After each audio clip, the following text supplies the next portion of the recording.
কর্মবিরতি ভেঙে পুলিশ সোমবার কাজে যোগ দেওয়ার কথা থাকলেও ঢাকা মেট্রোপলিটন পুলিশ ডিএমপির থানাগুলোর কার্যক্রম এখনও স্বাভাবিক হয়নি। যোগ দেননি অনেকে।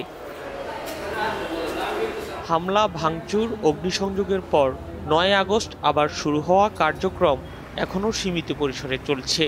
সোমবার ডিএমপির আওতাধীন ৪টি থানা, উত্তরা পূর্ব থানা, উত্তরা পশ্চিম থানা, খিলক্ষেত থানা, তেজগাঁও থানায় ঘুরে দেখা গেছে সেগুলো এখনও সেনা প্রহরা রয়েছে। অল্প কিছু পুলিশ সদস্য কাজ করছেন। এখন সাধারণ ডায়েরি বা জিডি করার মধ্যেই সীমাবদ্ধ রয়েছে কার্যক্রম।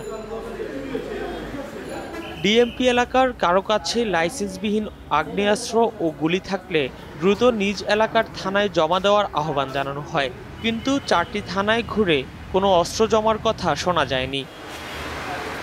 পুলিশ সদর দপ্তর সোমবার জানিয়েছে, ঢাকাসহ সব মেট্রোপলিটন পুলিশ এলাকার ১১০টি থানার মধ্যে ১০৮টির কার্যক্রম শুরু হয়েছে, কিন্তু ঢাকার ৪টি থানায় নিরাপত্তাসহ আরও কিছু কারণে নিয়মিত পরিচালনার কাজে নামতে পারেনি পুলিশ। ডিএমপির ৫০টি থানার অনেকগুলোতে হামলা হলেও অক্ষত থানাগুলোর মধ্যে রয়েছে তেজগাঁও থানা। সেখানে কার্যক্রম চালু রয়েছে।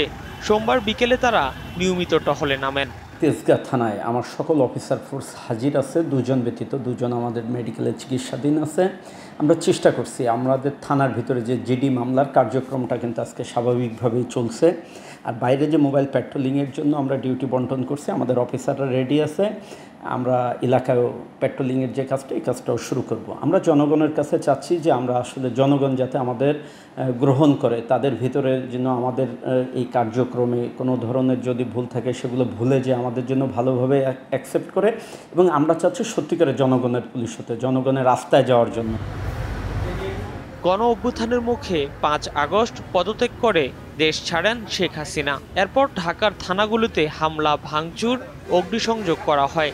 ভেঙে পড়ে পুলিশের মনোবল, ঘোষণা আসে কর্মবিরতির। এখন থানাগুলোর কার্যক্রম স্বাভাবিক করার চেষ্টা চালানো হচ্ছে।